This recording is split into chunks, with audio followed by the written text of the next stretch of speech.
Dans cette vidéo, je vous montre comment utiliser Bolt en local avec les tokens illimités en utilisant notamment l'AI de Google Gemini.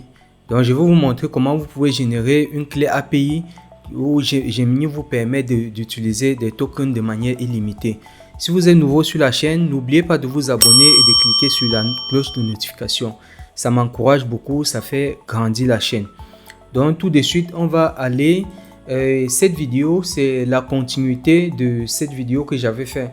Donc, si vous n'avez pas encore installé Bolt, regardez cette vidéo. Je vous montre pas à pas comment installer Bolt sur la nouvelle version de Bolt sur votre machine en local.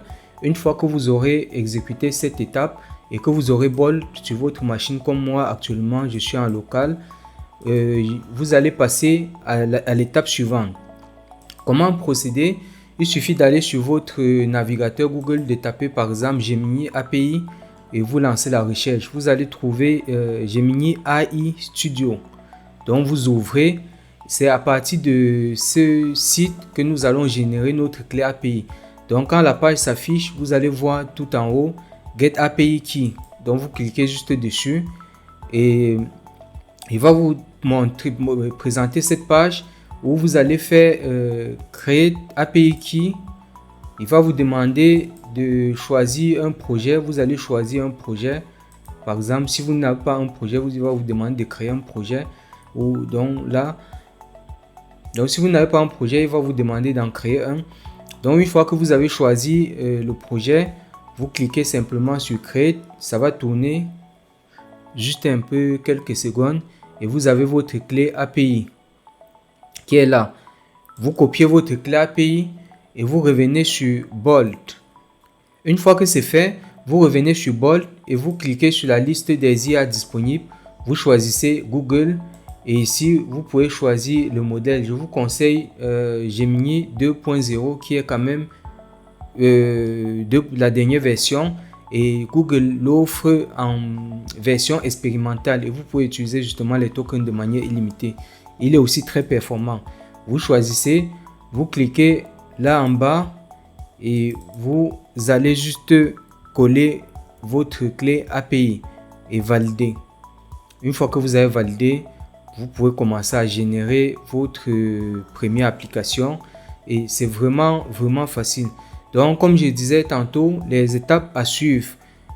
Première étape, il faut suivre cette vidéo où je vous montre comment installer Bolt pas à pas, de manière très simple, vraiment pas à pas. Si vous suivez la vidéo jusqu'à la fin, vous allez vraiment installer Bolt sur votre machine sans souci. Une fois que vous avez installé Bolt et vous l'avez lancé, vous venez maintenant, vous tapez sur Google Gemini API, vous cliquez sur Google AI Studio, ça ouvre cette page et vous générez votre clé API. Une fois que vous avez votre clé API, vous revenez sur Bolt. Vous ajoutez votre clé API et vous choisissez justement Google et la version de l'IA que vous voulez utiliser.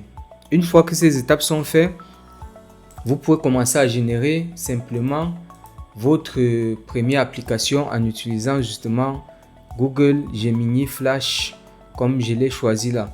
Et vous voyez que mon application est en train d'être générée. Donc on va juste patienter que ça génère. J'ai juste cliqué sur le modèle par défaut que Bolt nous propose.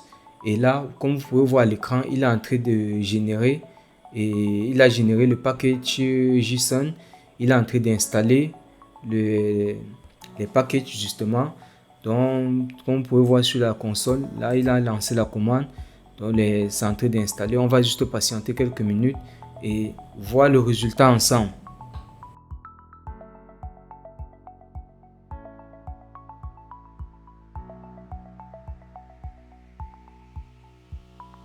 L'installation est terminée, mais on a une erreur là. Il a essayé d'exécuter et il a rencontré une erreur comme vous pouvez voir ici.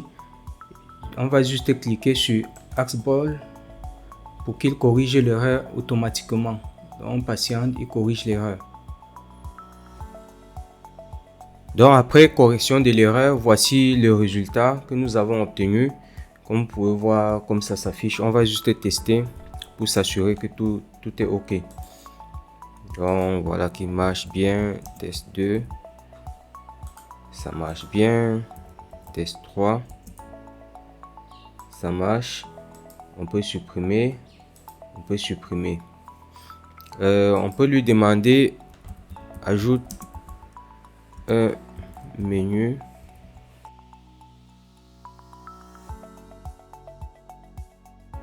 Donc je vais lui demander d'ajouter un menu et de donner la possibilité de déplacer les tâches. Donc on lui envoie ça et on voit le résultat.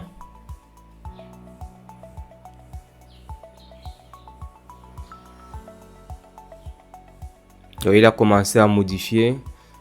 Comme vous pouvez voir, il est en train de modifier le package JSON. Il est en train de faire l'installation des différents packages. Donc on patiente et on voit le résultat ensemble. Donc voici le nouveau résultat. Il a bien ajouté le menu. Maintenant on va voir si on peut déplacer les tâches. Test 1. On fait test 2.